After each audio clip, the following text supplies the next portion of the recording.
siang hari ini, dan kita akan memulai kegiatan ini tepat waktu Bapak Ibu sesuai dengan jadwal, yaitu jam 13.00 waktu Indonesia bagian Barat. Mohon maaf, apakah suara saya bisa didengar dengan jelas di Bapak Ibu? Cukup jelas, Pak. Bisa, Pak. Dan ibu-ibu juga di sini kelihatan sangat jelas ya. Orang Padang cantik-cantik ya. Masya Allah. Masya Allah, terima kasih Bapak. Ya. Pak Suhada, mungkin bapak-bapaknya masih sholat Jumat mungkin Pak. Oh iya Bu. Ya, sekarang kan hari Jumat. Iya. Izin Pak ya, mungkin apa Bu ya, nanti ya, Pak. Disilahkan masuk saja karena ini di jadwalnya saya ditugaskannya jam 13 ya, kalau di Jawa Barat ini sudah selesai sholat yang ya. lalu sudah selesai sholat Jumatnya. Kalau di Padang masih belum Pak. Oke, ya nggak apa-apa ya Bu, nanti kita sambil jalan saja, nggak apa-apa. Nanti ibu yang penting kan Bapak Ibu fasilitator nanti yang absen ya. Jadi silakan nanti bapak-bapaknya dihadirkan saja. Iya Pak. Saya pikirlah kalau si anak nanti memang di ungalan nih mari dia itu sinan meme ada meme. Iya, nggak apa-apa ya. Kemanan pada. Ya. Baik Bapak Ibu, sambil menunggu teman-temannya, bapak-bapaknya yang masih sholat Jumat, yang masih di perjalanan, izin saya mulai sesi ini karena waktu di sini sudah jam 13.00 sesuai dengan jadwal yang ditentukan. Apakah dari BBGP akan memulainya atau langsung oleh instruktur saja, Ibu barangkali? Boleh Bapak, atau Asifa juga boleh. Ya, terserah diaturnya dari BGP saya. Ikut Ibu aja, kalau mau dari Ibu dulu silakan untuk pembukaannya. Atau langsung oleh saya saja, Bu? Oh, boleh, Pak. Baiklah, Assalamualaikum warahmatullahi wabarakatuh. Waalaikumsalam warahmatullahi wabarakatuh. Baiklah, terima kasih kepada Bapak yang sudah mengizinkan Asifa untuk membuka kelas hari ini. Sebelum perkenalkan sebelumnya, nama saya Asifa Oktavia Putri, admin dari BGP Sumbar, yang akan membantu dalam elaborasi pemahaman kali ini. Elaborasi pemahaman kali ini akan dipimpin oleh Bapak Suhada. Kepada Bapak dipersilahkan. Baik, terima kasih Bapak Ibu. Kita memulai kegiatan pada siang hari ini. Bismillahirrahmanirrahim. Assalamualaikum warahmatullahi wabarakatuh. Waalaikumsalam warahmatullahi wabarakatuh. Selamat siang dan salam sejahtera untuk kita semua. Bapak Ibu yang saya hormati dan yang saya banggakan, Bapak Ibu fasilitator, Bapak Ibu pengajar praktek, Bapak Ibu CGP Angkatan 11. Pada siang hari ini kita bertemu di elaborasi pemahaman modul 1.1 tentang filosofi pendidikan menurut Ki Hajar Dewantara. Bapak Ibu, ini adalah momen yang pertama kali buat Bapak Ibu di kegiatan CGP Angkatan 11, dan juga barangkali ini sesuatu hal yang baru yang mungkin nanti akan Bapak Ibu lalui selama 10 modul berawal dari modul 1.1 ini. Baik Bapak Ibu, sebelum kegiatan ini kita lanjutkan, agar kita mendapatkan kemudahan dan kelancaran dan juga kita mendapatkan ilmu yang bermanfaat, marilah kita sejenak menundukkan kepala, berdoa kepada Tuhan yang Maha Kuasa. Allah Subhanahu wa Ta'ala semoga berikan kemudahan dan kelancaran. Berdoa menurut agama dan kepercayaannya masing-masing, dimulai.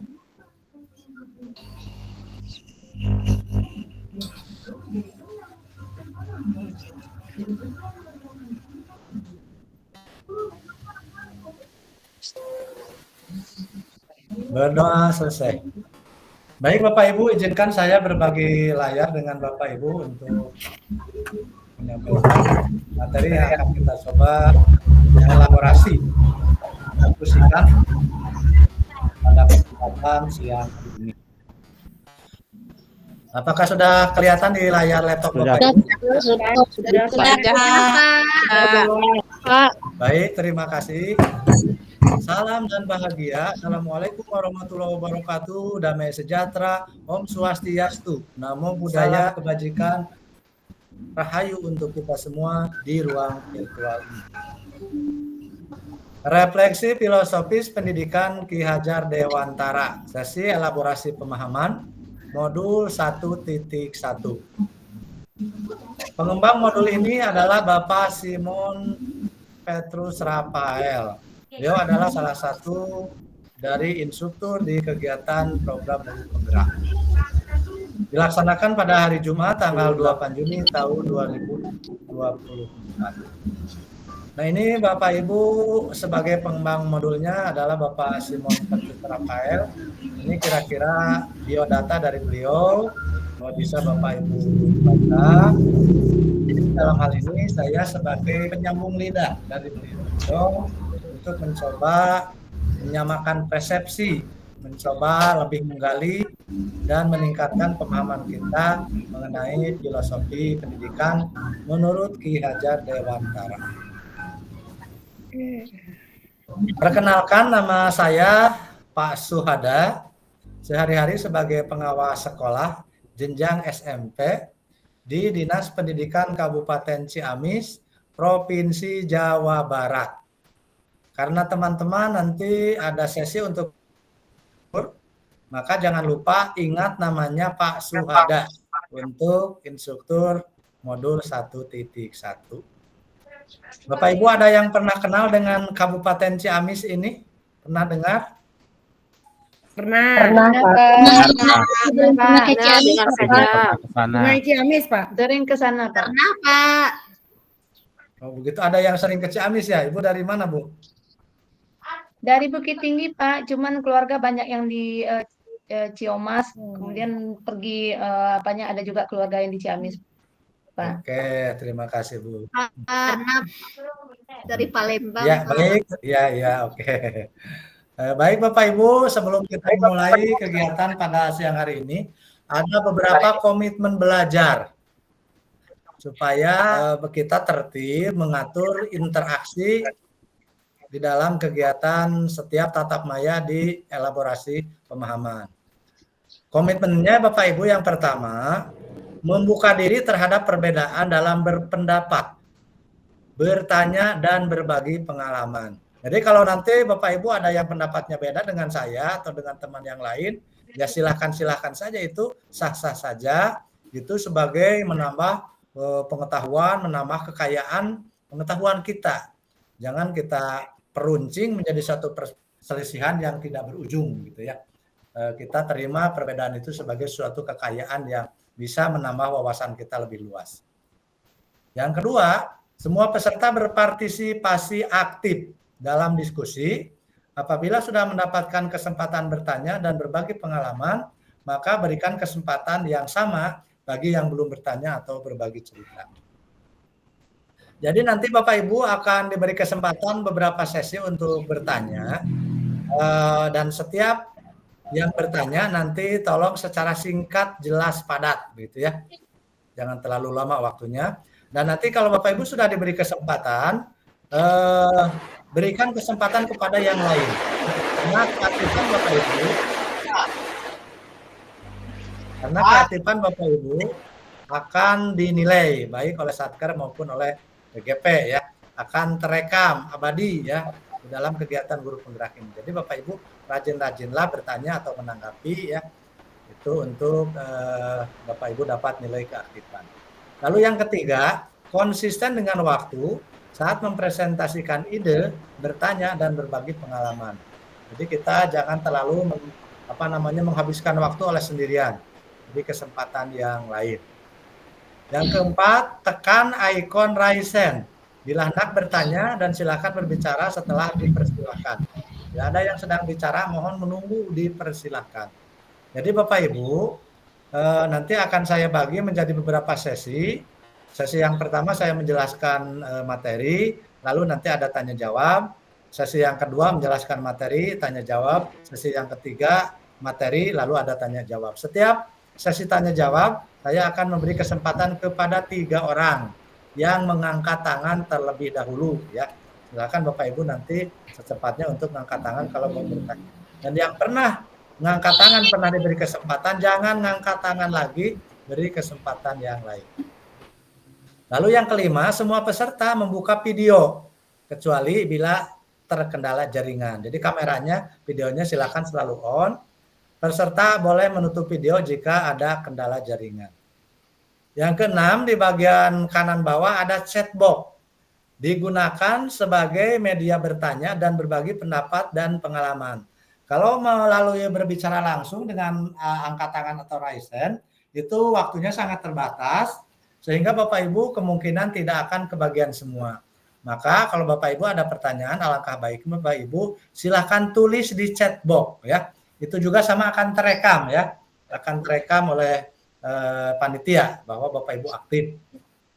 Yang ketujuh, menjaga ketenangan ruang virtual di Jimit dengan selalu memonitor mikrofon dan video agar proses pembelajaran menjadi kondusif dan bermakna. Jadi mikrofonnya harus selalu mute atau mati ya, kecuali Bapak Ibu nanti diberi kesempatan untuk berbicara. Jangan sampai seperti barusan tadi ada yang bocor ya, sehingga kita jadi agak berisik gitu, jadi kurang kondusif.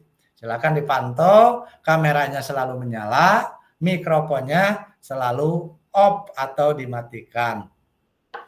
Lalu yang kedelapan, mohon tidak merekam sesi elaborasi ini karena yang merekam hanya dari BGP Sumatera Barat. Saya sendiri tidak merekam ya Bapak Ibu ya. Dan yang terakhir Bapak Ibu, apabila terjadi gangguan sinyal, Bapak Ibu terlempar, Bapak Ibu misalnya jaringan kurang baik dan lain sebagainya, itu jangan dianggap sesuatu yang luar biasa, anggap sesuatu hal yang biasa saja. Karena siapa tahu saya sendiri nanti terlempar gitu ya, hilang dari Jimit gitu ya. Bapak Ibu nggak usah bingung, silakan nanti dari BGP atau salah satu fasilitator untuk mencoba mengambil alih proses diskusinya. Kalau Pak Suhada misalnya terlempar dari Jimit. Demikian juga kalau Bapak Ibu yang terlempar, silakan Bapak Ibu segera bergabung lagi dengan link yang sudah ada ya, mencoba untuk bergabung lagi.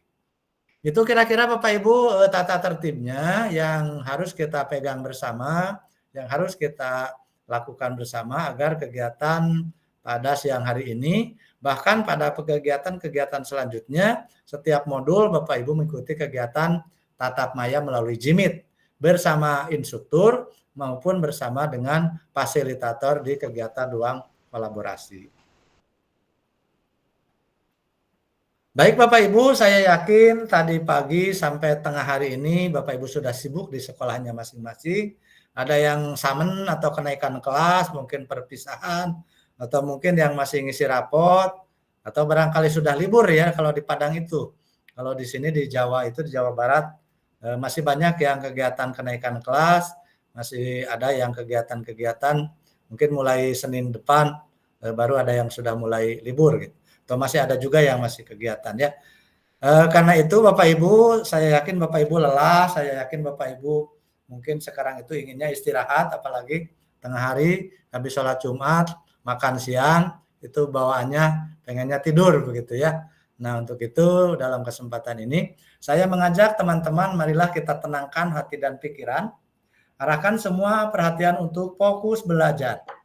Hadirkan rasa ingin tahu, rasa syukur dan rasa welas asih di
teman, sekarang matanya dibuka kembali. Mudah-mudahan sekarang semuanya sudah bisa fokus ya. Untuk bapak-bapak yang baru bergabung, silakan Bapak Ibu, mungkin teman-teman tadi sudah membuat komitmen ya, bagaimana Bapak Ibu mematikan mikrofon dan juga Bapak Ibu selalu menyalakan kamera untuk kegiatan pada siang hari. Elaborasi pemahaman bersama instruktur. Tujuan pembelajaran sesi elaborasi ini adalah peserta mampu memberikan perspektif reflektif kritis tentang pemikiran atau filosofis pendidikan menurut Ki Hajar Dewantara dalam forum diskusi. Capaian pembelajarannya setelah sesi peserta akan memiliki 1. Pemahaman refleksi kritis tentang dasar-dasar pendidikan Ki Hajar Dewantara melalui diskusi virtual dan bersama instruktur. Yang kedua, sikap reflektif kritis dalam merefleksikan dasar-dasar pendidikan Ki Hajar Dewantara pada konteks kelas dan sekolah. Alur presentasinya yang ada perkenalan dan komitmen belajar. Lalu yang kedua, refleksi pembuka. Yang ketiga ada penyampaian materi dasar-dasar pendidikan Ki Hajar Dewantara, sekaligus di dalamnya kita akan berkolaborasi, akan berelaborasi melalui tanya jawab dan diskusi. Lalu nanti di akhir Bapak Ibu ada dengan mengisi Padlet ya.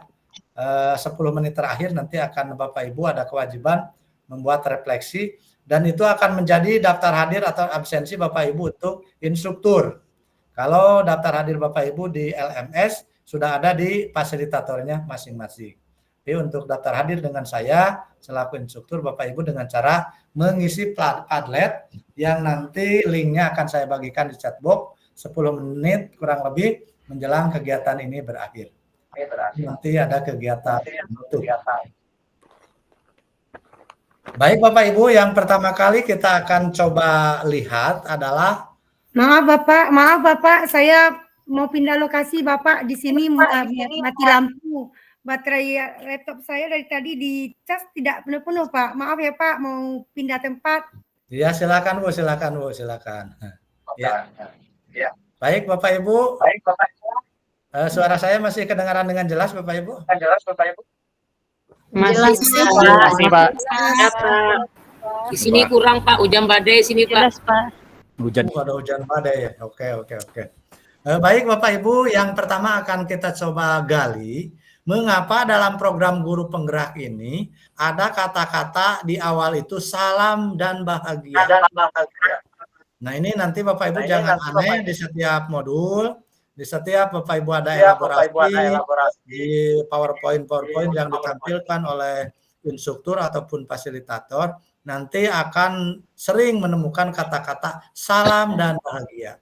Ternyata Bapak Ibu, kata-kata salam dan bahagia inilah yang selalu diucapkan oleh guru, dalam hal ini disebutnya pamong ya, pamong pengajar di sekolah taman siswa yang didirikan oleh Ki Hajar Dewantara, yang merupakan pendiri taman siswa di Yogyakarta, yang merupakan juga Menteri Pendidikan Indonesia yang pertama, yang menjadi Bapak Pendidikan Nasional kita.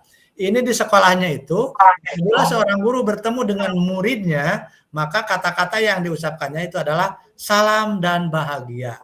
Nah, sehingga kata-kata ini dalam program guru penggerak diadopsi menjadi kata-kata saling menyapa antara instruktur dengan CGP, instruktur dengan fasilitator, dengan PP, maupun dengan teman-teman ataupun para aktor-aktor pendukung kegiatan program guru penggerak ini. Jadi itulah sejarahnya kenapa kata-kata salam dan bahagia ini dijadikan satu tempat berkomunikasi dalam kegiatan guru penggerak.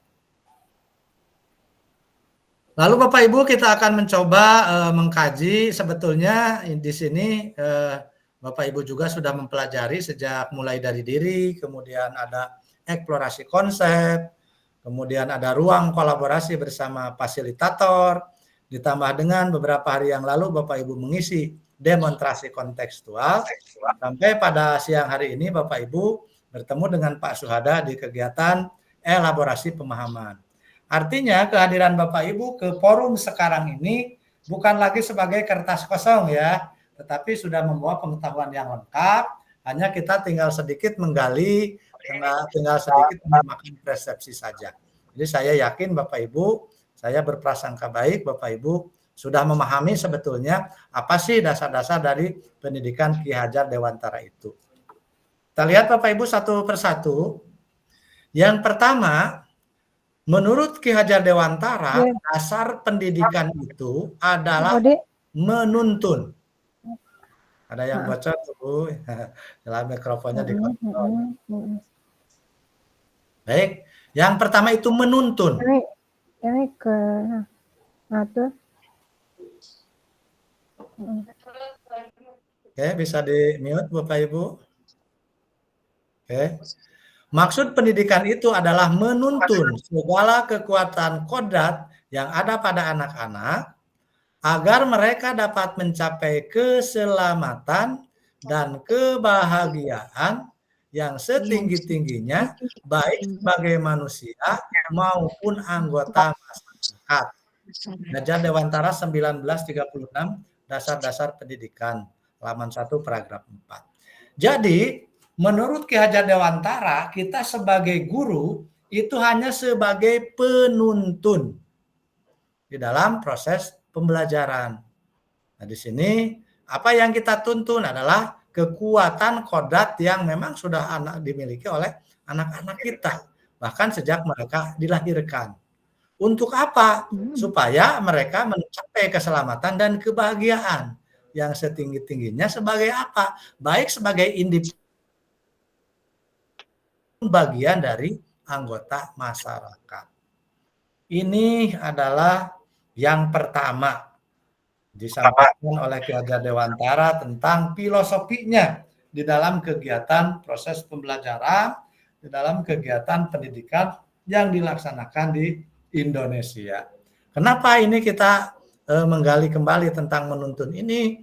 Karena kadang-kadang di antara kita, antara interaksi antara guru dengan murid, antara guru dengan peserta didik, kadang-kadang sudah bukan lagi proses menuntun.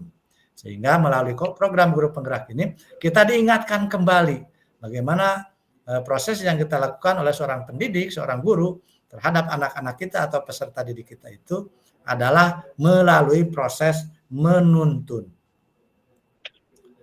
Pendidik itu hanya dapat menuntun tumbuh atau hidupnya kekuatan kodrat yang ada pada anak-anak agar dapat memperbaiki lakunya hidup dan tumbuhnya kekuatan kodrat anak. Nah, sehingga di sini dasar pendidikan Ki Hajar Dewantara menuntun ini dinyatakan dengan 3 moto Ki Hajar Dewantara, yaitu Ingarso Sung Tulodo, artinya di depan memberikan teladan. Ing Madio Mangun Karso, di tengah-tengah membangun semangat. Tuturi Handayani, di belakang memberikan dorongan. Nah, ini Bapak Ibu, sebagai seorang pendidik, ketiga moto ini memberikan teladan di depan, membangkitkan semangat di tengah-tengah, dan memberikan dorongan dari belakang. Ini adalah merupakan satu kesatuan yang harus dimiliki oleh setiap pendidik. Kita tidak bisa hanya Ing Madio Mangun Karso saja. Kita tidak bisa hanya Ingarso Sung Tulodo saja. Atau kita hanya Tuturi Handayani saja. Untuk dapat menciptakan generasi bangsa Indonesia yang selamat bahagia, baik sebagai individu maupun sebagai anggota masyarakat, maka ketiga sikap, ketiga sifat, ketiga jiwa seorang pendidik Ingarso Sung Tulodo, Ing Madio Mangun Karso, Tuturi Handayani ini harus dimiliki, harus melekat di setiap para pendidik di Negara Kesatuan Republik Indonesia ini. Supaya betul-betul yang kita tuju di dalam proses pendidikan tadi bisa dapat kita capai. Itu yang pertama tentang menuntun. Lalu filosofi Ki Hajar Dewantara yang kedua adalah kodrat anak. Kodrat Kodrat anak itu apa saja? Yang pertama, anak-anak kita itu secara kodrat alaminya sejak mereka lahir itu merdeka.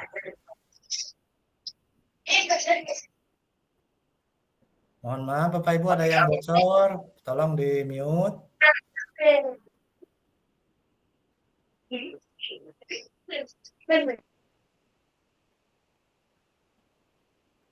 Mungkin dari BGP bisa bantu ya untuk mute mikrofon Ibu yang bocor ya. Baik Bapak Ibu, yang kedua, manusia merdeka. Manusia merdeka adalah manusia yang hidupnya lahir atau batin tidak tergantung kepada orang lain, akan tetapi bersandar atas kekuatan sendiri. Maksud pengajaran dan pendidikan yang berguna untuk peri kehidupan bersama ialah memerdekakan manusia sebagai bagian dari persatuan atau rakyat. Manusia merdeka, beratlah kemerdekaan itu bukan hanya tidak terperintah saja, akan tetapi harus juga dapat menegakkan dirinya dan mengatur peri kehidupannya dengan tertib. Dalam hal ini, termasuklah juga mengatur tertibnya perhubungan dengan kemerdekaan orang lain. Jadi maksud merdeka di sini Bapak Ibu, bukan artinya kita sebagai guru atau peserta didik kita sebagai merdeka yang sebebas-bebasnya. Tapi ingat, di samping kita merdeka, ada individu lain juga yang sama-sama merdeka. Jadi kemerdekaan itu jangan sampai menabrak kemerdekaan orang lain. Manusia merdeka, beratlah kemerdekaan itu bukan. Nah, di sini pengaruh pengajaran itu umumnya memerdekakan manusia atas hidupnya lahir. Sedang merdekanya hidup atau batin itu terdapat dari pendidikan. Jadi pengajaran itu untuk merdeka lahir, pendidikan untuk merdeka batin. Lalu kodrat anak yang kedua, Bapak Ibu, sejak lahir anak-anak kita itu sudah ditakdirkan atau memiliki ciri khas ataupun secara genetis memang menyenangi bermain. Bermain adalah salah satu kodrat anak. Pikiran, perasaan, kemauan atau tenaga, di sini ada cipta, rasa, karsa, karya, pekerti, sudah ada pada diri anak. Permainan anak dapat menjadi bagian pembelajaran di sekolah. Lalu dengan bermain ini, anak-anak akan belajar budi pekerti, ya. Seperti yang digambarkan di sini permainan congklak, ya. Ada juga gobag sodor, ya. Di sini ternyata melalui permainan congklak ini diajarkan tentang pikiran atau kognitif atau cipta, ya, perasaan, emosi, relasi, kemauan, kehendak, ya. Sementara pekertinya adalah tenaga, perilaku, karya, bakti, raga. Sehingga dari bermain inilah diharapkan lahir anak-anak memiliki budi pekerti, bisa saling menghargai orang lain, sportif gitu kan. Dalam permainan itu kita harus sportif, jangan sampai main congklak nih mau kalah lalu kita tiba-tiba bermain curang begitu ya. Kalau ini ada juga gobag sodor, bagaimana anak-anak di dalam bermain itu ada aturan-aturan yang di dalamnya budi pekerti yang kita ajarkan tanpa sadar sambil bermain, tetapi sebetulnya itu yang diperlukan di dalam kehidupan anak-anak. Jadi jiwa sportif, jiwa pemberani, jiwa jujur, itu kita ajarkan lewat permainan-permainan. Baik Bapak Ibu, sampai 2 dulu ya. Yang pertama tentang menuntun, yang kedua tentang kodrat anak, di mana anak itu merdeka, dan yang kedua ternyata anak itu juga menyenangi bermain. Sampai situ dulu untuk sesi pertama. Saya akan membuka kesempatan untuk teman-teman yang mau curhat ya, mau bertanya tentang apa yang sudah saya sampaikan, berkomentar tentang pengalamannya dan lain sebagainya ya. Bapak Ibu juga sudah menuliskannya di link pertanyaan yang harus Bapak Ibu sampaikan, dan tadi pagi sudah saya baca ada beberapa orang sampai 21 orang yang sudah membuat pertanyaan di tempat yang sudah disediakan ya sebelum pertemuan ini. Baik, di sini sudah ada Ibu Anita Bahri, silakan Bu, dibuka mikrofonnya. Ya, terima kasih Pak. Assalamualaikum warahmatullahi wabarakatuh. Waalaikumsalam warahmatullahi wabarakatuh. Terima kasih untuk waktu yang telah Bapak berikan. Perkenalkan, nama saya Anita Bakri, calon guru penggerak dari Kabupaten Pasaman, tempat tugas di SD Negeri 01 Marates Timur, Kecamatan Mapatunggul, Kabupaten Pasaman, Pak. Ada satu hal yang paling saya penasaran sampai sekarang, Pak. Sudah pertanyaannya sudah lama terpendam, tidak tahu mau dicurahkan di mana, dan alhamdulillah ternyata hari ini saya punya kesempatan untuk itu, yang mana pemikiran saya begini, Pak. Dari filosofi pendidikan Ki Hajar Dewantara, ada satu hal yang sangat berpengaruh bagi kehidupan anak kita sekarang, yang juga berpengaruh pada sisi menuntun bagi kita sebagai penuntun, yaitu di era digital ini, Pak, yang mana anak-anak sudah asik dengan gamesnya, tak ada lagi hampir punah permainan-permainan sebagai budaya lokal, dan juga banyaknya para penuntun yang saya rasa tidak cocok lakunya dengan pemikiran filosofi pendidikan Ki Hajar Dewantara. Contohnya, anak-anak asik main game, ibu-ibu guru asik dengan konten-konten joget-joget di TikTok, membuat konten-konten yang asal katanya meta suka saja, Pak, demi cuan, demi monetisasi. Nah, sebagai calon guru penggerak, saya butuh arahan, sebuah solusi. Bagaimana ya, Pak, caranya, cara praktis yang bisa kita terapkan untuk anak-anak kita, juga guru-guru kita, untuk menanamkan kembali budaya ini sebagai implementasi dari ilmu yang sudah kita dapatkan di program guru penggerak ini, Pak. Mungkin seringkas itu saja, Pak. Mohon tanggapannya. Terima kasih. Assalamualaikum warahmatullahi wabarakatuh. Yang mengajar di SD tentang kegelisahan beliau mengenai bagaimana menuntun dalam kondisi zaman seperti sekarang ini, begitu ya, Bu ya? Mungkin intinya, karena di sini ada TikTok, ada YouTube, ada medsos lain, yang mana di sana sudah banyak sekali pengaruh-pengaruh terhadap perkembangan kehidupan bangsa kita pada saat ini, gitu ya. Baik Ibu Anita yang gelisah, mudah-mudahan setelah kita bertemu di sini tidak gelisah dan bimbang lagi atau galau lagi ya. Gitu ya. Jadi intinya begini Bapak Ibu. Di modul 1 ini, dari mulai 1.1 sampai dengan modul 1.4, itu sebetulnya teman-teman CGP diajak dalam tataran merubah mindset. Itu ya. Jadi di modul 1 ini Bapak Ibu yang diharapkan itu adalah perubahan mindset dulu dari teman-teman semua. Jadi belum sampai ke tataran implementasi atau tataran teknis ya, ke tataran melaksanakan di lapangan begitu. Karena nanti akan dibekalinya ilmu-ilmunya itu di modul 2 dan di modul 3. Nah, adapun yang ditanyakan tadi dari Ibu Anita dengan adanya kegelisahan itu, nah itu sebetulnya sesuatu yang diharapkan sekali dalam program guru penggerak di awal kegiatan ini, di modul 1, di modul 2, modul 3 itu sampai 1.4 gitu ya, 1.1, 1.2, 3 sampai 4 itu, Bapak Ibu diharapkan itu ada perubahan mindset dulu. Tentu saja dengan ada perubahan mindset ini, Bapak Ibu akan mengalami kegelisahan dan kegalauan. Wah ini saya ini ngajarnya juga di pelosok, sekolahnya juga sarana prasarananya itu terbatas. Banyak guru-guru senior yang memandang guru penggerak itu apaan sih, mau-maunya jadi sibuk, mau-maunya jadi banyak tugas dan lain sebagainya. Jadi Bapak Ibu di dalam hati itu bertanya, saya ini mampu nggak nih jadi guru penggerak gitu ya? Mampu nggak nanti gitu dan lain sebagainya. Pasti saya yakin Bapak Ibu sekarang berpikirnya kan seperti itu. Nah, kalau Bapak Ibu sekarang berpikirnya seperti itu, berarti Bapak Ibu ada di dalam jalan yang benar gitu ya. Berarti ada di arah dan jalan yang benar. Karena memang seperti itulah yang akan Bapak Ibu rasakan tentang keadaan Bapak Ibu saat ini.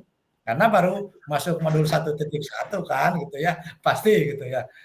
Nanti Bapak Ibu akan dibekali ilmu-ilmunya itu bagaimana melayani kebutuhan belajar anak, bagaimana cara mengendalikan emosi, bagaimana Bapak Ibu cara mengatasi anak-anak bermasalah, bahkan teman sejawat yang bermasalah. Itu nanti ada materinya di modul 2 ya, 2.1, 2.2, 2.3. Kemudian bagaimana Ibu Bapak Ibu kalau jadi pemimpin, jadi kepala sekolah, membuat keputusan dan lain sebagainya, itu akan Bapak Ibu dapatkan di modul 3. Sehingga kalau Bapak Ibu dari 1.1 sampai modul 1.4 galau dan gelisah, itu artinya Bapak Ibu ada di arah dan jalan yang benar begitu ya, Bu Anita gitu ya. Terus tadi sedikit dari Bu Anita yang menyinggung tentang bagaimana ini ada TikTok, ada medsos dan lain sebagainya. Bapak Ibu, di awal pembukaan di modul 1.1 kalau Bapak Ibu baca videonya atau dengarkan videonya, itu ada yang menyatakan bahwa pendidikan itu harus sesuai dengan kodrat alam dan kodrat zaman. Artinya, kita sebagai seorang pendidik tidak akan bisa menolak perubahan zaman. Kita sebagai seorang pendidik tidak bisa mengingkari atau menolak terjadinya zaman seperti sekarang ini. Ya sekarang zamannya seperti ini. Yang jelas, bagaimana kita seorang pendidik bisa adaptasi, bisa meramu keadaan yang ada pada saat ini dengan sebaik-baiknya, dengan semaksimal-maksimalnya untuk kegiatan proses pembelajaran. Tidak ada salahnya Bu Anita nanti untuk menyampaikan materi ini ke anak-anak SD nih. Kan anak-anak sudah senangnya ini lihat TikTok nih. Oke, kita bikin TikTok yang di dalamnya kontennya tentang pembelajaran. Gitu kan? Nanti anak-anak kan mudah lebih cepat menangkap. Dibanding kita uring-uringan, wah bagaimana ini TikTok dilarang saja. Ini kita ini nggak bisa menolak zaman kan gitu ya. Karena ada YouTuber begitu kan. Nah kita manfaatkan konten-konten yang ada di YouTube yang memang berkaitan dengan proses pembelajaran yang kita sampaikan. Justru keadaan kodrat alam ini, kodrat zaman ini yang terjadi saat ini, bagaimana kita supaya dijadikan itu sebagai modal, sebagai kekuatan untuk kita bisa mengajarkan kepada anak-anak supaya sesuai dengan dunia mereka. Jadi jangan berharap kita menginginkan anak-anak kita yang pada zaman ini mau belajar seperti zaman kita atau zaman orang tua kita gitu ya. Tapi kita sebagai pendidik bagaimana bisa meramu cara kita mengajar, cara kita menyampaikan materi dengan zaman sekarang ini. Gitu mungkin kira-kira. Ini mudah-mudahan Bu Anita tidak puas ya. Kita hanya berdiskusi aja. Teman-teman kalau berbeda pendapat boleh, nggak apa-apa begitu ya. Cuman ini mudah-mudahan Bu Anita tidak puas, lebih menggali lagi. Nanti masih ada sesi aksi nyata dan juga koneksi antar materi begitu ya. Baik, yang selanjutnya karena waktunya terbatas, Yuliana Purnama, Ibu ya, silakan Ibu. Baik Bapak, terima kasih atas kesempatannya yang diberikan kepada saya.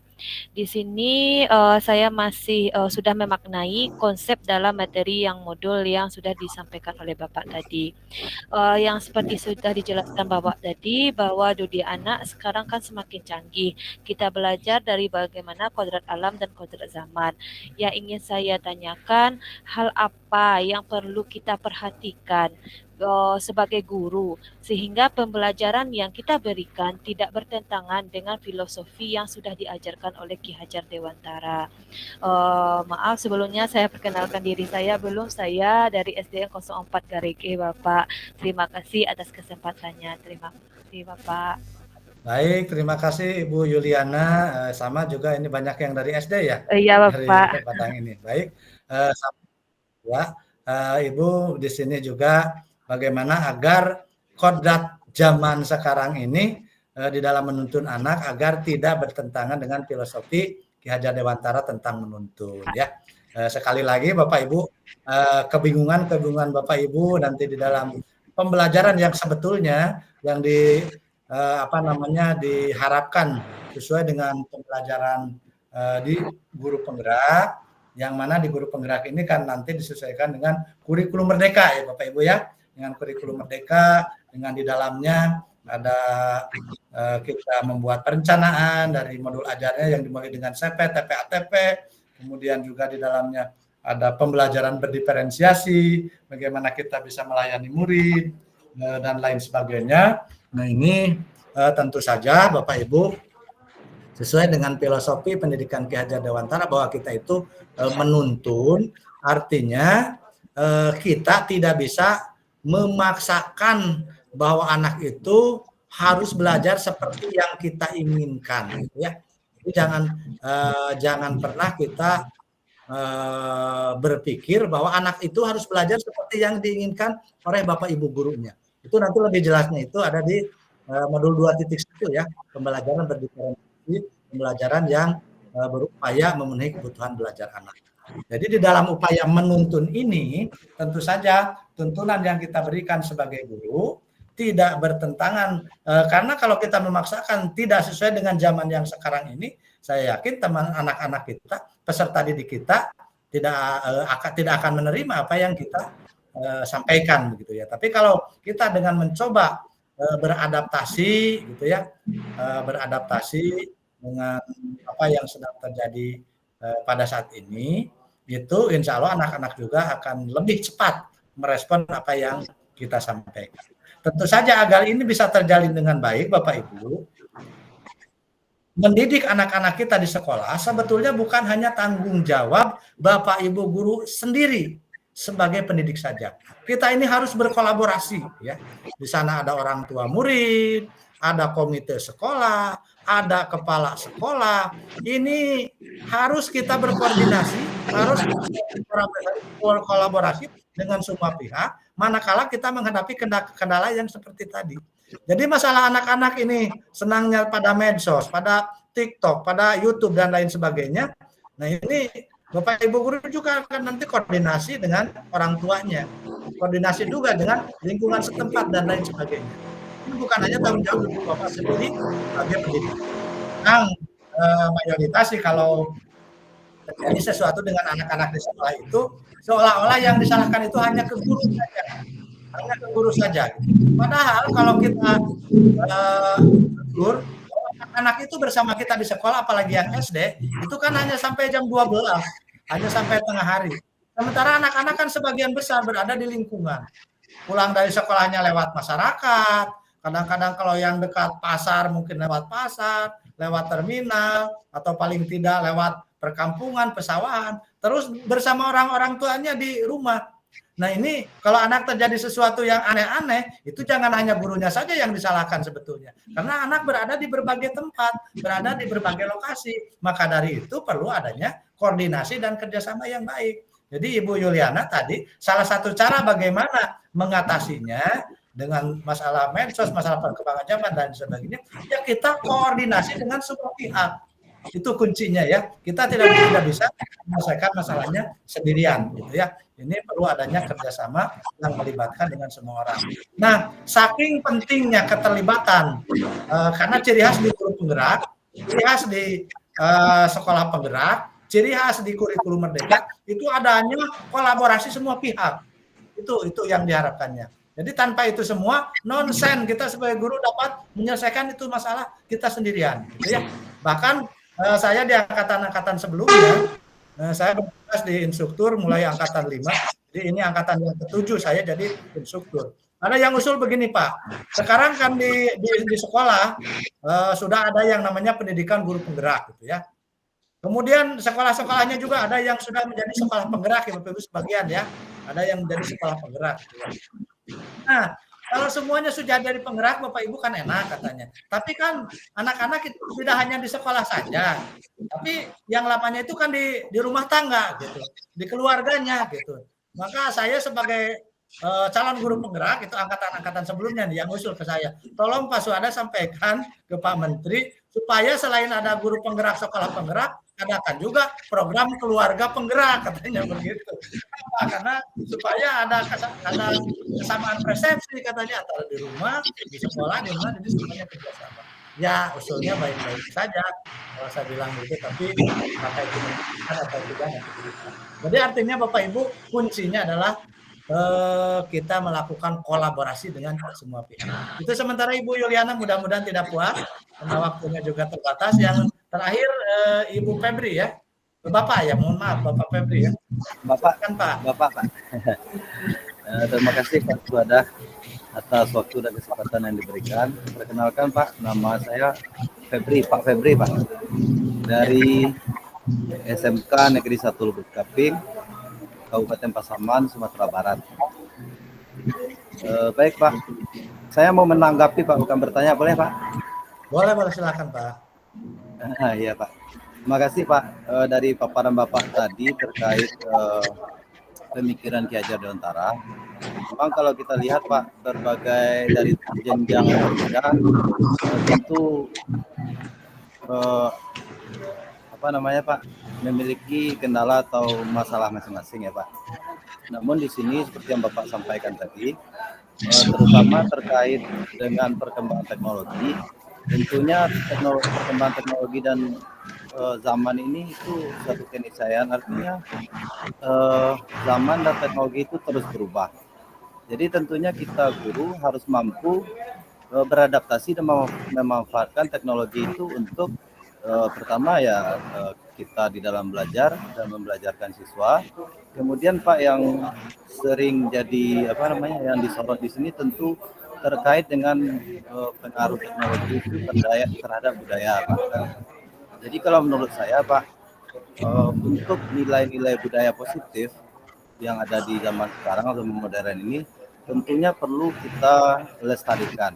Artinya bagaimana Pak? Karena di dengan perkembangan zaman ini tentunya untuk anak didik sendiri akan banyak dipengaruhi. Terutama di sini Pak, budaya-budaya atau kebiasaan yang biasa kita pakai di setempat. Misalnya kalau dulu kan untuk permainan ini lebih ke permainan tradisional. Kalau sekarang anak-anak semuanya sudah menggunakan gadget seperti itu ya Pak. Tentu kita sebagai guru dan juga seperti yang Bapak sampaikan tadi, peranan kita sebagai masyarakat dan orang tua tentu harus mampu menuntun anak ini. Artinya ya kalau untuk untuk kebutuhan anak bermain game dan lain-lain sebatas itu bisa dikontrol dan tidak berpengaruh langsung terhadap untuk segala macam, tentu itu tidak akan jadi masalah. Apalagi di sini Pak, kita lihat di pendidikan menengah atau seperti yang saya sekarang di SMK Pak, tentu pemanfaatan teknologi ini sangat dibutuhkan Pak, sangat dibutuhkan baik oleh kita sebagai guru maupun anak. Intinya di sekolah mungkin beragam. Maaf Pak Okta, bisa di Pak, kedengaran Pak Okta? Oke Pak, makasih Pak. Baik Pak, saya ulang lagi Pak. Seperti sekarang Pak, di pendidikan menengah itu pemanfaatan teknologi ini seperti gadget dan lain-lain ini memang kalau kita guru memang sangat dibutuhkan Pak. Artinya untuk sumber belajar dan lain-lain itu kita bisa memanfaatkan dari perkembangan teknologi ini. Hanya saja di sini butuh kontrol dan pembimbingan kita Pak. Misalnya di masing-masing sekolah kan ada juga yang menerapkan peraturan tidak boleh membawa gadget atau membawa HP seperti itu ke sekolah. Tapi ini khusus di sekolah saya Pak, itu gadget dan lain-lain itu diperbolehkan dan digunakan untuk pembelajaran, dan kita dengan orang tua dan juga dengan murid atau siswa itu membuat komitmen. Artinya apa? Perangkat atau peralatan teknologi ini dipakai, boleh digunakan untuk kegiatan-kegiatan positif. Namun untuk hal-hal lain, nanti misalnya untuk main game, media sosial dan lain-lain, itu nanti boleh mereka gunakan di saat di rumah atau pada saat dia tidak belajar. Namun di sini Pak, memang untuk zaman sekarang tentu terkait budaya ini memang di masing-masing daerah ini sangat perkembangan teknologi ini sangat besar sekali mempengaruhi kebudayaan, terutama nilai-nilai positif yang saya sampaikan tadi. Contohnya siswa atau murid sekarang itu ada yang misalnya dari segi sosialnya menurun dibandingkan dengan generasi kita yang dulu. Contohnya gini Bapak Ibu, kalau di luar misalnya yang tua bertemu misalnya dengan yang muda, kadang seperti siswa ini jarang menegur guru seperti itu. Tentu hal-hal yang seperti ini perlu kita seperti yang Bapak sampaikan tadi, perlu dibelajarkan ke anak atau diterapkan di sekolah melalui program-program yang bisa memupuk nilai-nilai kebudayaan. Contohnya misalnya yang kami terapkan di sekolah, Pak, di pagi hari itu ada kegiatan penerapan 5S. Siswa yang datang ke sekolah itu disambut oleh guru, disambut oleh kepala sekolah, kemudian perwakilan kelas di gerbang sekolah. Artinya pagi itu kita dengan senyum menyapa siswa bersalaman dengan guru, itu dilakukan dan dijadikan budaya di sekolah, Pak. Sehingga nanti artinya ada nilai-nilai positif yang bisa terimplementasi atau bisa diterapkan oleh anak ini. Sehingga Oke Pak Ferdi, baik, bisa agak di ini ya Pak ya, supaya iya Pak. Jadi intinya seperti yang Bapak sampaikan tadi, terkait pemanfaatan teknologi, kemudian itu hal yang tidak bisa kita elakkan zaman sekarang. Kemudian untuk budaya-budaya positif, tentu kita perlu lestarikan. Kemudian kita butuh berkolaborasi dengan berbagai pihak. Seperti yang di SMK ini Pak, bukan hanya dengan guru saja, tapi dengan orang tua, dengan komite, dan dengan dunia usaha, dunia industri. Artinya jika kolaborasi ini itu bisa kita perkuat, insya Allah tujuan pendidikan nasional sesuai dengan kurikulum Merdeka mencapai profil pelajar Pancasila ini, insya Allah bisa kita lewati Pak. Jadi kita harus optimis, harus semangat, dan memang kita upayakan mempelajari filosofi Ki Hajar Dewantara ini, sehingga nanti bisa kita implementasikan dalam pembelajaran.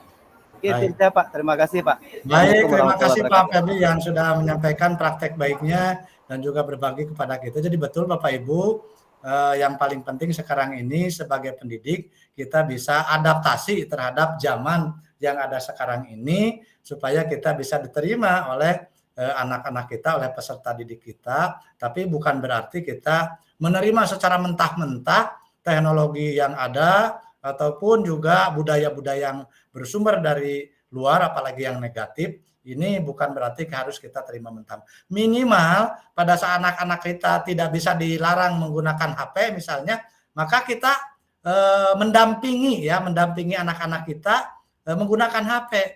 Saya yakin Bapak Ibu di sini selain jadi guru kan di rumahnya juga punya anak-anak gitu ya. Nah, minimal kita mendampingi anak-anak kita lah pada saat menggunakan HP itu, jangan sampai mereka menggunakan semena-mena begitu ya, sekeinginannya, sehingga yang belum pantas dilihat oleh anak-anak kita akhirnya mereka lihat gitu. Itu minimal yang bisa kita lakukan saat ini seperti itu. Kadang-kadang kita lupa ingin bagaimana jadi guru mengatur anak-anak orang, sementara di rumah sendiri anak-anak kita tidak kita pantau begitu. Itu kadang-kadang suka seperti itu gitu ya.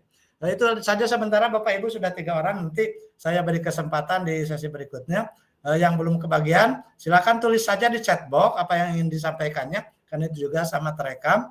Dan yang lain boleh menurunkan dulu tangannya, nanti ngacung lagi di saat sesi yang kedua. Izin saya melanjutkan dulu Bapak Ibu. Yang selanjutnya, yang ketiga, filosofi atau refleksi filosofi pendidikan menurut Ki Hajar Dewantara itu bahwa pendidikan itu harus berpihak pada anak. Bebas dari segala ikatan, dengan suci hati mendekati sang anak. Bukan untuk meminta sesuatu hak, melainkan untuk berhamba pada sang anak. Pokoknya pendidikan harus terletak di dalam pangkuan ibu bapak, karena hanya 2 orang inilah yang dapat berhamba pada sang anak dengan semurni-murninya dan seikhlas-ikhlasnya. Sebab cinta kasihnya kepada anak-anaknya boleh dibilang cinta kasih tak terbatas. Nah, di sini Bapak Ibu, berhamba pada sang anak ini hanya makna kias. Bukan arti yang sesungguhnya bahwa seorang guru harus berhamba seperti sahaya pada rajanya.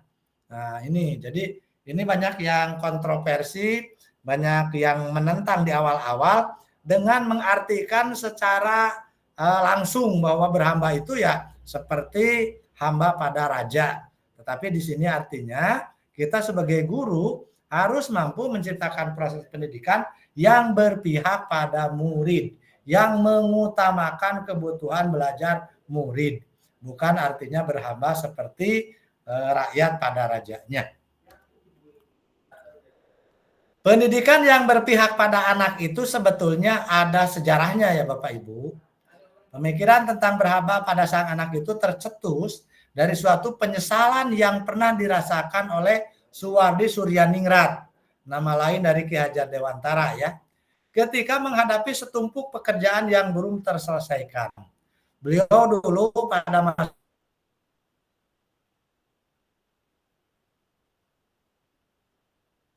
perjuangan sempat diasingkan ke negeri Belanda bersama keluarganya. Nah, pada suatu waktu ini ada seorang putrinya yang bernama Asti ya, balita ya.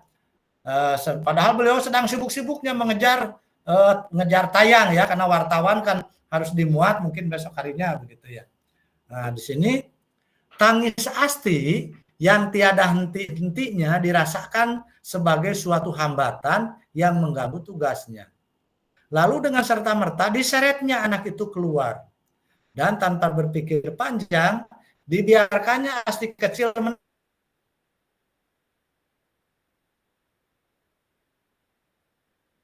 menangis di balik hempasan pintu rumah. Salju yang berjatuhan di jendela, lalu dibukanya pintu. Dan Asti sudah tampak biru, menggigil kedinginan. Suwardi menyesal, sangat menyesal, sambil memeluk anaknya yang sedang tersengal-sengal, berurai air mata itu, terucaplah kata kasih sepenuh hati. Ini dalam bahasa Jawa, karena orang Jawa ya. Kowe bakale dak mulia ake salawase. Yang artinya, selamanya engkau akan aku muliakan. Jadi ada kejadian semacam ini pada saat itu di negeri Belanda sedang musim salju.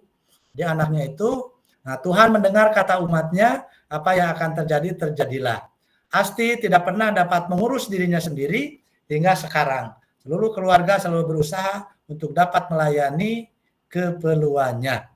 Pengalaman inilah yang dijadikan oleh Ki Hajar Dewantara dengan filosofinya pendidikan berpihak pada anak. Sesibuk apapun kita, jabatan apapun yang kita pegang, kedudukan apapun yang kita miliki, maka anak-anak kita itu adalah yang paling utama, kekayaan yang paling berharga. Begitu juga dengan kita di sekolah, apapun pentingnya kegiatan, apapun program yang kita buat, maka yang harus jadi fokus utama itu adalah kebutuhan murid-murid kita, kepentingan murid-murid kita. Maka dari kejadian inilah, konon katanya nih Asti ini putrinya Ki Hajar Dewantara, sampai beliau dewasa itu dalam keadaan, mohon maaf ya, dalam keadaan cacat gitu karena kejadian tersebut. Dan Ki Hajar Dewantara merasa sangat menyesal dengan kejadian ini. Maka dari sejarah kejadian inilah adanya muncul filosofi Ki Hajar Dewantara, kita harus berpihak pada anak. Nah, ini yang digambarkan di dalam gambar ini Bapak Ibu ya, yang dikasih lingkaran warna merah. Ini adalah keluarga dari Ki Hajar Dewantara atau Suwardi Suryaningrat. Pendidikan yang berpihak pada anak, untuk berhamba pada sang anak, pendidikan yang berpihak atau berpusat pada murid. Nah, jadi di sini maksud berhamba pada sang anak itu adalah kita harus menciptakan proses pendidikan yang berpihak atau berpusat pada murid. Lalu Bapak Ibu, filosofi pendidikan Ki Hajar Dewantara yang keempat adalah bukan tabula rasa. Anak bukan kertas kosong yang bisa digambar sesuai keinginan orang dewasa. Anak lahir dengan kekuatan kodrat yang masih samar-samar. Tujuan pendidikan adalah menuntun, memfasilitasi atau membantu anak untuk menebalkan garis samar-samar agar dapat memperbaiki lakunya untuk menjadi manusia seutuhnya. Jadi menurut teori tabula rasa bahwa anak itu dilahirkan seperti kertas kosong. Boleh dicoret-coret apa saja oleh orang dewasa. Nah, kalau menurut Ki Hajar Dewantara, anak itu sejak lahir sudah memiliki kekuatan kodrat, tetapi masih samar-samar. Kita sebagai guru itu adalah menuntun dengan cara ingin menebalkan garis samar-samar tersebut. Nah, ini mungkin kalau teman-teman ada yang beda pandangan sebelumnya, ya ini mohon silahkan dikaji ya. Karena ada juga waktu saya jadi instruktur di daerah Aceh ya kalau nggak salah. Pak, kalau di pondok pesantren saya katanya begini, ini kan sudah ada dalilnya bahwa anak-anak itu seperti kertas kosong dan lain sebagainya. Ya silahkan saja kalau teman-teman berbeda pendapat. Itu kan menambah wawasan keilmuan kita gitu ya. Tetapi ini menurut prinsip Ki Hajar Dewantara, ternyata anak-anak itu sudah ada bakatnya sejak lahir. Tetapi bakatnya ini belum maksimal begitulah. Maka kita sebagai guru hanya menguatkan, menebalkan garis samar-samar itu menurut filosofi Ki Hajar Dewantara. Bukan menurut teori Pak Suhada ya ini, tapi menurut teori Ki Hajar Dewantara. Menebalkan laku anak dengan kekuatan konteks diri anak dan sosio-kultural budaya. Ternyata Bapak Ibu, bagaimana menebalkan kodat yang ada pada anak-anak itu, ternyata tiap daerah itu, tiap wilayah di Indonesia itu sudah ada budayanya masing-masing, sudah ada sosio-kulturnya masing-masing. Bagaimana cara meningkatkan, menebalkan kekuatan kodat pada anak-anak kita, begitu. Ini kita lihat contohnya nih. Nah ini menurut menebalkan laku anak dengan kekuatan konteks diri anak berdasarkan Sanggar Anak Alam Yogyakarta ini kalau nggak salah ya. Nah di sini ada tapahan pembelajaran anak yaitu dikenal dengan istilah wiraga dan wirama. Wiraga artinya perkembangan anak secara fisik, bertambah tinggi, bertambah besar, bertambah lebar ukuran badannya begitu ya. Nah itu disebut wiraga. Kemudian ada wirama. Wirama itu bertambah kecerdasannya secara kognitif, kedewasaannya.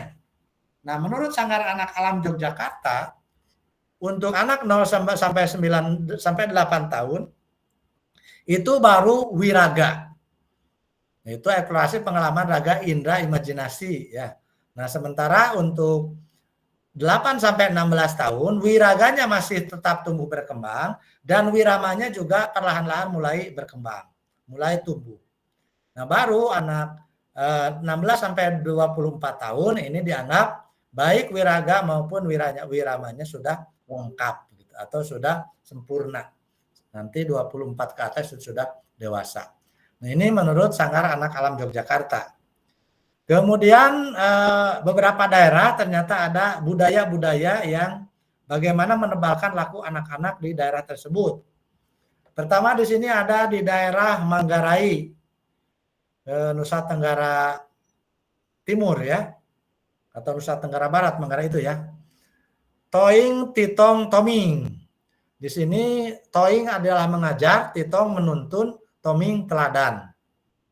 Lalu ada di daerah Jawa Barat, yaitu Niti Surti, Niti Harti, Niti Bukti, Niti Bakti, Niti Jadi, Sajatini Ngahurip. Kemudian di daerah budaya Bali, ada yang dikenal dengan Trihita Karana. 3 asal kebahagiaan. Kita harus harmoni dengan Tuhan, harmoni dengan alam, dan harmoni dengan manusia. Lalu budaya daerah Tulang Bawang Barat. Tulang bawang di mana ya Bu, Bapak Ibu? Di Lampung ya. Nah, di sini ada Nenemo. Nemen artinya kerja keras. Nedes artinya ulet, tangguh, sabar. Kemudian ada Nerimo atau ikhlas. Nah, itu menurut orang Tulang Bawang Barat. Lalu orang Biak, Papua. Ada istilah Mambri, yaitu baik, bijak, pemberani dalam berburu, melaut, dan mengatur strategi. Dan ada Binsowi, yaitu murah hati dan penuh kasih sayang kepada semua orang. Yang keenam ada daerah Madura, dikenal dengan petuah dalam budaya Madura, Baburugan Becek. 3 perkara yang harus dimiliki oleh orang Madura, yaitu kasih sayang, hati yang bersih, dan yang ketiga jujur. Jadi orang tua kita di setiap daerah sebetulnya sudah punya budaya kultur, sosial budaya di daerah tersebut. Bagaimana cara mendewasakan anak-anaknya, cara mengembangkan, menumbuhkan bakat-bakat yang sudah dimiliki oleh anak-anak kita sejak lahir. Tergantung di daerahnya masing-masing. Kalau di daerah Padang dengan cara budaya apa kira-kira Bapak Ibu ya? Ada nggak kalau di daerah Padang? Ada Pak. Misalnya Seperti apa sih? kartu nanampe. Ada Pak. Salah satu contohnya. Artinya bagaimana, Pak? Ada sumbang dua baleh namanya Pak. Ada kartu nanampe. Ada kartu nanampe Pak. Oke, ya, baik. Tiap daerah juga pasti akan punya sosial budaya. Bagaimana cara mendewasakan anak-anak kita? Bagaimana cara agar bakat mereka yang masih samar itu ditebalkan, dikuatkan sehingga betul-betul menjadi generasi sebagai penerus orang tuanya di daerahnya masing-masing. Lalu Bapak Ibu, KHD berpesan pendidikan adalah tempat persemaian benih-benih kebudayaan. Pada hal ini, kebudayaan dan pendidikan adalah satu kesatuan yang utuh. Kebudayaan yang dimaksud adalah sebuah peradaban, sebuah cita-cita masyarakat yang ingin kita bentuk sebagai sebuah bangsa. Mimpi kita sebagai bangsa itu semua kita semaikan benihnya, kita mulai kerjakan dari apa yang kita kerjakan di dunia pendidikan.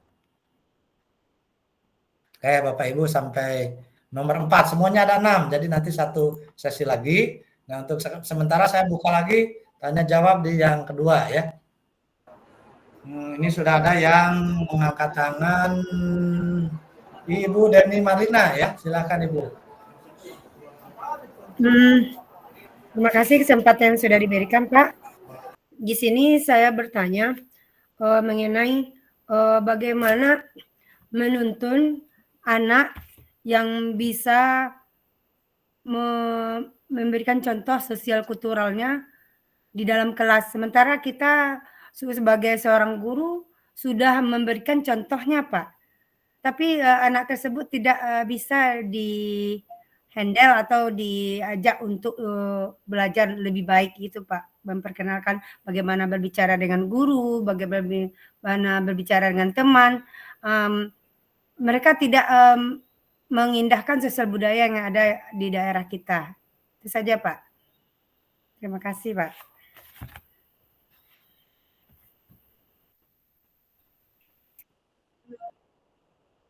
Maaf, saya berasal dari SMP 110 Kota Singkarak dari Kabupaten Solok, Pak. Baik. Dari Solok ya Ibu ya di SMP ya. Baik, kalau anak SMP sepertinya memang itu sudah masa transisi ya, masa puber, dewasa belum, anak-anak juga udah lewat. Dan biasanya salah satu karakternya sulit diatur begitu ya Bu ya. Sehingga baik diberi contoh apapun, cara berbicara, cara bersikap, tetap aja seolah-olah ke guru itu ngeyel gitu ya, membuat ini begitu ya. Bagaimana sekarang? Nah ini berarti sudah kepada tataran teknis ya. Nanti yang sebetulnya Ibu akan didampingi oleh Bapak Ibu PP-nya ya. Bapak Ibu nanti kan akan ada lokakarya ya. Bagaimana cara membuat pembelajaran yang berpihak pada murid, bagaimana itu cara menuntun. Nanti Bapak Ibu PP akan membuat semacam kuis ya, semacam permainan-permainan yang di dalamnya itu adalah teknik dari Bapak Ibu di dalam menghadapi anak-anak begitu ya. Sementara secara yang harus disampaikan melalui forum ini itu adalah perubahan mindset, perubahan pola pikir, dan juga Bapak Ibu yang penting meyakini dulu bahwa apa yang disampaikan oleh Ki Hajar Dewantara itu kalau memang selama ini sudah menghilang dari benak kita, sudah agak kurang dari benak kita bahwa pokoknya ngajar itu buat perencanaan gimana Bapak guru saja. Untuk mau ngajar semacam ini, semacam itu juga, nggak peduli anak kebutuhan belajarnya apa, gimana gurunya aja. Nah, yang diperlukan di sini itu adalah Bapak Ibu ada dulu perubahan mindset. Oh iya, saya sekarang percaya bahwa kebutuhan guru itu hanya bisa menuntun saja. Oh, kita percaya bahwa kita itu sebagai guru harus membuat pembelajaran itu yang berpihak pada anak. Artinya dalam mempersiapkan pembelajaran, anak harus dilibatkan. Dalam proses pembelajaran, anak harus aktif terlibat. Setelah proses pembelajaran, anak juga harus tahu apa yang harus dia capai. Kemudian juga kita sadari, bahwa ternyata sejak kodrat anak itu memiliki jiwa merdeka. Anak-anak kita itu sebetulnya kodratnya itu memang senang bermain begitu ya. Nah ini kita juga terima ya. Kemudian juga kalau dulu kita berpikiran bahwa anak-anak misalnya itu seperti kertas kosong. Nah, maka di sini Bapak Ibu yakini bahwa sekarang ini ternyata anak-anak itu sebetulnya sudah ada bakatnya masing-masing, hanya masih belum tebal begitu ya. Nah, itu. Jadi hal-hal seperti itu dulu Bu Dani ya, yang harus kita yakini di sini, kalau nanti sampai ke tataran teknis di lapangan, itu nanti saya offset dengan PP-nya gitu. Karena Bapak Ibu kan didampingi oleh orang-orang hebat. Ada instruktur, ada fasilitator yang di LMS, ada pengajar prakteknya, Bapak Ibu nanti implementasi di lapangan melalui 7 kali lokakarya, ditambah dengan lokakarya yang ke-0. Jadi Ibu Dani nggak usah khawatir nanti sampai praktek-prakteknya mendetil Bapak Ibu melaksanakannya di lapangan, nanti Bapak Ibu saat lokakarya itu Bapak Ibu tanyakannya ke pengajar praktek ya. Secara ini karena kenapa Pak Suhada tidak memberikan contoh langsung? Karena budaya di sini di Ciamis di Sunda pasti akan berbeda dengan di Padang di sana ya. Yang tahu persis dengan budaya Padang pasti PP yang ada dari orang Padang begitu ya. Kalau di orang Ciamis di sini oke, saya tahu saya bisa memberikan contoh secara langsung. Yang jelas bahwa menuntun itu harus dilakukan oleh guru itu di dalam jiwanya itu dari guru dulu gitu ya. Menuntun itu tadi kan ada 3 filosofi, ada 3 moto ya. Ing Madio Mangun Karso, Ingar Sasung Tulodo, Tuturi Handayani. Di belakang, di depan kita beri dulu contoh. Kalau kita jalan seorang guru nih, datang ke sekolah jalannya seperti apa, ketemu dengan anak-anak di depan kelas seperti apa, ketemu dengan teman-teman guru yang lain, ya praktekkan dulu oleh gurunya bagaimana cara bersalaman, bertegur sapa dengan tadi kata Pak Febri itu ada 5 S-nya, senyum, sapa, salam. Kita berikan dulu contohnya langsung oleh Ibu Dani gitu ya. Nah, yang kedua, Ingar Sosung Tulodo, Ing Magdia Mangun Karso. Di tengah-tengah kita memberikan motivasi yang kuat. Nah, Bapak Ibu pada saat ketemu dengan anak-anak, baik itu katakanlah suatu saat Bapak Ibu di dalam kelasnya ulangan harian. Anak-anak ada yang nilainya sudah bagus, anak-anak ada yang nilainya masih kurang. Nah, Bapak Ibu bagaimana cara memberi motivasi kepada yang sudah bagus, kepada yang nilainya masih kecil, jangan sampai nangis atau putus asa, tapi kita beri motivasi, beri semangat gitu. Terus yang ketiganya tuturi andayani, kita memberikan dorongan dari belakang. Nah ini memang mulainya dari diri kita dulu. Sehingga di dalam guru penggerak ini, Ibu Deni, sudah disampaikan oleh Pak Kasiman juga di ketua programnya, bahwa kenapa di setiap modul guru penggerak itu kan mulainya dari diri ya. Mulai dari diri gitu. Nanti Bapak Ibu modul 1, 1.1 sampai modul ke-10, modul 3.3, itu pasti alurnya mulai dari diri ya. Artinya untuk melakukan perubahan yang besar di dunia pendidikan kita ini, maka mulainya dari diri sendiri Bapak Ibu dulu gitu. Itu kuncinya ya. Jadi itu dari saya Ibu Dani sementara ya. Ya Pak, terima kasih Pak. Oke, sama-sama. Yang kedua ada Bapak Aditya, silakan Pak. Dibuka mikrofonnya Pak, silakan. Haditya Rahmat.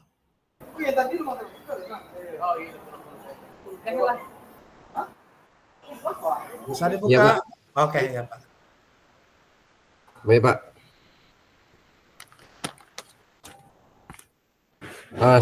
Baik Pak, Assalamualaikum warahmatullahi wabarakatuh. Waalaikumsalam warahmatullahi wabarakatuh. Terima kasih sudah memberikan waktu kepada saya Pak untuk bertanya sedikit tentang materi kita yang telah kita ikuti beberapa hari ini Pak sampai sekarang. Jadi yang ingin saya tanyakan ini berdasarkan pendidikan yang berpusat pada peserta didik tersebut, bagaimana cara penerapannya gitu Pak? Sementara di kelas itu anak mempunyai potensi yang berbeda-beda Pak. Jadi salah satu persoalan juga karena di antara anak-anak, contoh dalam satu kelas itu ada yang sangat sulit Pak. Nah, jadi bagaimana caranya kita menerapkan pembelajaran yang berpusat pada anak agar semua anak-anak tersebut bisa mencapai tujuan pembelajaran atau tujuan pendidikan secara maksimal untuk mengembangkan potensi yang ada pada masing-masing anak tersebut Pak. Terima kasih Pak. Baik, sama-sama Pak Haditya Rahmat. Bapak ngajarnya di SMP, di SMA Pak, SD? Iya Pak, mohon maaf Pak. Saya dari SDIT Masjitah Bukit Tinggi Pak. Oke, SD dari Bukit Tinggi ya. Bapak orang Padang asli apa orang Batak, Pak? Saya orang Minang juganya, Pak. Oh iya, orang Minang. Logatnya kayak orang Jawa juga ya Pak, mirip. Baik. Baik. Soalnya agak sering bertanya dengan agak sering bercanda dengan teman saya itu. Coba tebak, saya ini orang Batak apa orang Jawa? Katanya suka begitu. Kan dari logatnya udah ketahuan begitu. Baik, Pak Hediati, kegelisahan yang Bapak rasakan saat ini menyebabkan saya yakin bahwa Bapak Ibu sekarang sedang berada di jalan yang benar begitu ya. Kenapa? Seperti yang Bapak Hediati tadi tanyakan, ternyata Bapak masih di modul 1.1 tapi pikirannya sudah ada di modul 2.1 yaitu tentang pembelajaran berdiferensiasi. Jadi saya tidak akan menjawab secara lengkap bagaimana itu membuat pembelajaran yang berpihak pada murid dengan kebutuhan anak yang berbeda-beda begitu ya Pak Hediati nanti, karena nanti bagiannya Bapak Ibu yang manggung di modul tentang pembelajaran berdiferensiasi. Yang jelas nanti Bapak Ibu tunggu saja saatnya Bapak Ibu, semua kegelisahan-kegelisahan ini akan terjawab semua, akan mendapatkan jawabannya setelah Bapak Ibu mengikuti modul per modul dari 1.1 sampai 3.3 ini ya. Jadi kalau Pak Hadi sekarang gelisah, wah betul Pak Hadi berarti sudah berada di jalan yang benar. Begitu saja jawaban dari saya. Kenapa? Karena ceritanya sangat panjang kalau saya harus menjelaskan bagaimana cara menerapkan pembelajaran berdiferensiasi di sini, pembelajaran yang dapat memenuhi kebutuhan belajar murid. Ini sedikit bocoran aja. Ada yang pertamanya itu kita harus identifikasi kebutuhan belajar anaknya bagaimana. Setelah itu kita lakukan diferensiasinya itu apa, mau konten, mau prosesnya atau mau produknya gitu kan. Kemudian juga pengelolaan kelas yang efektifnya bagaimana. Jadi itu ceritanya panjang Pak Edi ya. Kalau berbicara tentang memenuhi kebutuhan belajar anak itu akan terjawabnya nanti di modul 2.1 tentang pembelajaran berdiferensiasi. Itu sementara Pak Hadi ya. Kalau Bapak nanti tidak menemukan di modul itu, tagih ke Pak Suhada mana gitu. Buktinya kok saya nggak ada nih di berdiferensiasi gitu. Karena itu nanti akan adanya sekitar 2 bulan lagi ya Pak Hadi mendapatkannya. Baik, yang terakhir ini. Terima kasih Pak. Bapak atau Ibu. Ya terima kasih sama-sama Pak Rahmat. Erwis ya. Ini nggak ada fotonya jadi saya bingung Bapak apa Ibu ya. Ibu Pak. Ibu ya, Ibu Erwis ya. Ibu Erwis. Silakan Ibu Erwis. Bisa dibuka mikrofonnya Bu. Oke, sepertinya Ibu Erwis lagi off atau gimana? Mungkin kalau tidak ada, saya ganti. Berarti Pak. Saya ganti Ibu Marta ya. Ibu Marta Nelly silakan. Iya, terima kasih Bapak atas kesempatannya. Perkenalkan, saya dari Martanelli, dari SDN 26 Cepak, Kecamatan Gunung Talang, Kabupaten Solo. Sebelumnya terima kasih Bapak Ibu guru semuanya dan Bapak Suhada sebagai instruktur kita pada hari ini. Yang ingin saya sampaikan, yang ingin saya tanyakan di sini adalah, memang betul kata Bapak, sangat kegalauan saya menghadapi peserta didik saya saat ini adalah perbedaan antara pola asuh saya di sekolah dengan orang tua di rumah Bapak, sehingga rasanya tidak menyambung apa yang saya sampaikan, yang saya tuntun anak saya di sekolah ini dengan di rumah. Karena di sekolah kebetulan kami alhamdulillah Bapak juga sekolah Penggara angkatan ketiga, dan kemudian apa kiat-kiat yang sudah diberikan oleh Bapak Febri tadi itu sudah kami lakukan Bapak, dan ternyata memang anak-anak kami sedikit sekali ketertarikannya apabila mereka dilibatkan untuk hal-hal kegiatan-kegiatannya. Jadi yang ingin saya tanyakan di sini Kah Bapak, apa kiat dan solusi bagi kami di sekolah untuk melakukan, untuk mengajak, menuntun peserta didik kami untuk sesuai dengan pemikiran KHD ini. Terima kasih Bapak.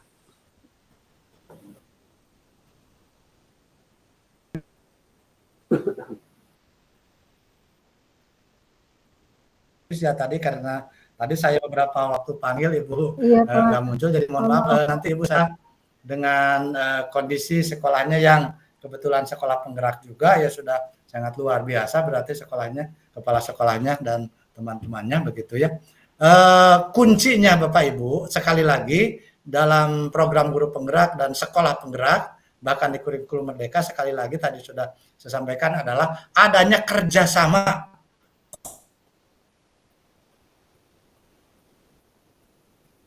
kolaborasi dari semua pihak. Yang dapat Ibu lakukan diantaranya yang sekarang sedang disampaikan melalui program sekolah penggerak itu adalah di mana Bapak Ibu setiap 1 minggu sekali atau mungkin 2 minggu sekali, semua guru itu akan berkumpul dalam suatu tempat dengan menyampaikan permasalahan-permasalahan yang muncul di sekolahnya dalam kurun waktu tertentu. Lalu nanti menentukan tema yang akan dibicarakan, apa masalah yang memang harus segera diselesaikan, lalu membuat langkah-langkah perencanaan, lalu ada aksinya, sampai nanti ada refleksi atau evaluasinya.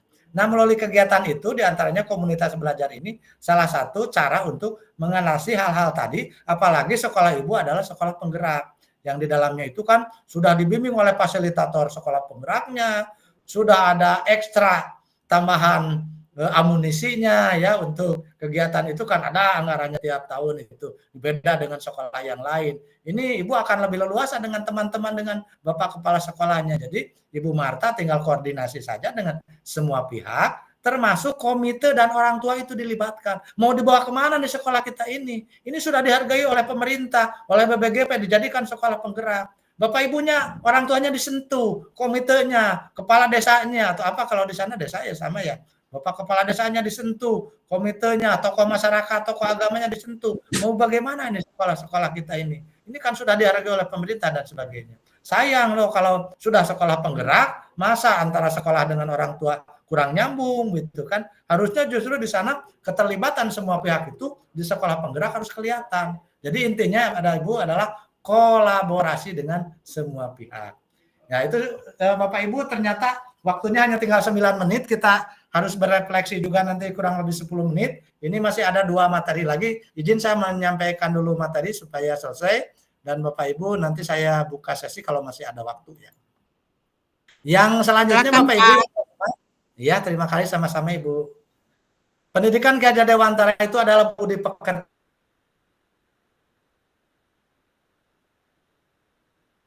ya, budi pekerti atau watak karakter adalah bersatunya perpaduan harmonis antara gerak, pikiran, perasaan, dan pekerti adalah tenaga. Jadi ini semuanya harus melakukan sesuatu yang bersatu dan seimbang, selaras. Contoh daripada budi pekerti itu ditunjukkan dan bermain gamelan. Kenapa bermain gamelan dianggap budi pekerti? Karena di sini ada berbagai jenis alat musik yang dipukul satu sama lain harus selaras, harus seimbang. Kita bayangkan kalau memukul alat musik ini, gamelan ini sekehendak hati, maka yang didengarkan itu adalah berisi kacau, nggak jelas. Tapi kalau di dalamnya itu selaras dan seimbang, maka kita akan mendengarkan sesuatu yang sangat merdu dan menenangkan hati dan jiwa. Itulah sebuah budi pekerti. Dan gamelan ini dicontohkan sebagai perwujudan dari budi pekerti. Kemudian juga menenun ya. Menenun itu melibatkan banyak orang. Ada yang mencari bahannya, ada yang mewarnai, ada yang menganyamnya, dan lain sebagainya. Kesemuanya itu harus kerjasama yang selaras dan seimbang. Sehingga nanti akan menghasilkan barang tenunan yang dapat bermanfaat untuk kehidupan. Nah itulah budi pekerti. Sesuatu yang teratur, sesuatu yang seimbang, tapi merupakan kesatuan dari berbagai aspek. Tapi dapat menghasilkan sesuatu yang dapat bermanfaat untuk kehidupan. Itulah budi pekerti. Yang keenam Bapak Ibu, pendidikan itu filosofi Ki Hajar Dewantaranya laksana seorang petani. Seorang petani dalam hakikatnya sama kewajibannya dengan seorang pendidik. Yang menanam jagung misalnya hanya dapat menuntun tumbuhnya jagung. Dia dapat memperbaiki kondisi tanah, memelihara tanaman jagung, memberi pupuk dan air, membasmi ulat-ulat dan jamur-jamur yang mengganggu hidup tanaman padi, dan lain sebagainya. Nah ini Bapak Ibu, petani kan menyiapkan tempat, lalu kita masukkan benihnya gitu ya, kemudian nanti akan tumbuh. Lalu kita kalau ada rumput-rumput yang mengganggu kita bersihkan, kita gemburkan, kemudian kita kasih air, kita kasih pupuk, lalu nanti akan semakin tumbuh dan berkembang. Namun Bapak harus ingat bahwa sebagai seorang petani, kalau kita memang menanamnya jagung, jangan pernah memimpi akan tumbuh padi. Kalau kita nanamnya padi, jangan bermimpi ingin memanen jagung. Artinya anak-anak sudah punya kodratnya masing-masing. Anak-anak itu sudah punya bakat dan minatnya masing-masing sejak lahir. Kita hanya menuntun saja. Kita tidak mungkin bisa merubah minat dan bakat yang sudah dimiliki oleh anak-anak kita melalui proses pembelajaran ini, tapi kita hanya menuntun mereka. Relevansi filosofi KHD dengan tepat kunci di sini, maksud pendidikan adalah menuntun kekuatan kodrat pada anak agar selamat bahagia baik sebagai manusia maupun anggota masyarakat. Kata menuntun pada saat zaman Ki Hajar Dewantara, selamat dan bahagia, maka untuk abad 21 ternyata kita harus melakukan kolaborasi, kritis reflektif, komunikasi, kreatif, inovatif. Yang ingin dicampainya adalah well-being, ya, berbahagia sebagai manusia dan anggota masyarakat. Kemudian di masa lampau pendidikan itu menuntun. Di masa kini pendidikan gotong royong, kolaboratif, reflektif, sehingga di masa depan diharapkan dapat tumbuhnya murid yang humanis, penuh kasih sayang, hati yang bersih, jujur, yang selamat dan bahagia. Itu yang kita harapkan tumbuh di masa depan. Lalu guru dan murid berkolaborasi. Nah ini yang harus kita garis bawahi Bapak Ibu. Sebagai pendidik dengan murid-murid kita harus berkolaborasi, menginisiasi, menciptakan kedalaman rasa takjub dan kasmaran spiritual, intelektual, dan sosial untuk mencapai selamat dan kebahagiaan sebagai manusia. Siswa, guru, merdeka belajar yang berkolaborasi bersama menggali dan menggambarkan potensi siswa dan mengakomodasi karakteristik masing-masing untuk mewujudkan student well-being. Guru dan murid berkolaborasi. Nah, di sini Bapak Ibu yang harus Bapak Ibu isi di refleksi, ya. Waktunya hanya tinggal 4 menit lagi. Walaupun nanti Bapak Ibu sebelum sudah saya tutup, Bapak Ibu isi dulu ini sampai selesai dan Bapak Ibu submit, ya. Ini sebagai absensi Bapak Ibu kepada saya sebagai instruktur, ya. Ada 4 pertanyaan yang saya akan kirimkan di Padlet, ya Bapak Ibu. Nanti Bapak Ibu tinggal mengklik, ya.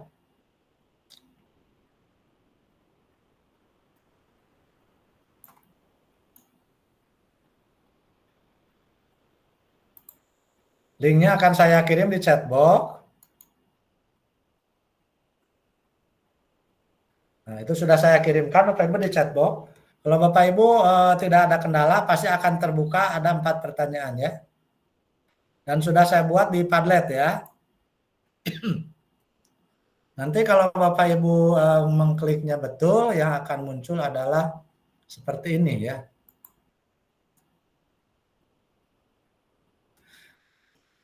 Ada 4 pertanyaan. Yang pertama, tuliskan satu pengalaman Anda terkait proses pembelajaran yang merefleksikan atau mencerminkan Ki Hajar Dewantara.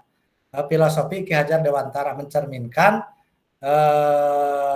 pemikiran Ki Hajar Dewantara. Nah, Bapak Ibu cara menjawabnya adalah dengan mengklik tanda tambah di bawahnya. Tanda tambah diklik, maka nanti muncul di sini ada subjek. Subjeknya Bapak Ibu isi dengan Bapak Ibu, nama Bapak Ibu sendiri. Misalnya di sini namanya Suhada, gitu, ya. Lalu di sini tulis sesuatu, Bapak Ibu tuliskan.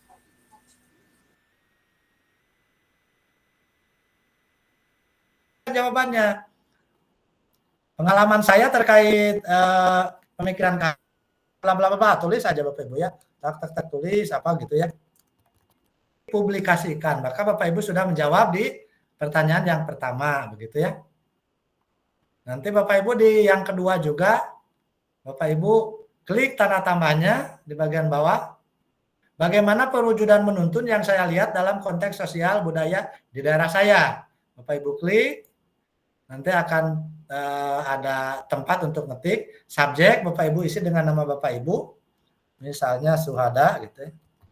Lalu dituliskan, Bapak Ibu silakan tulis jawabannya apa, ya.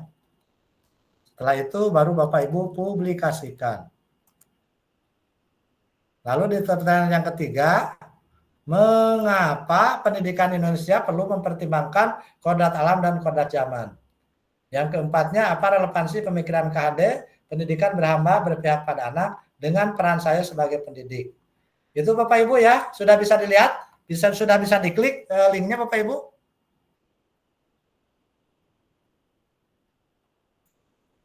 Halo?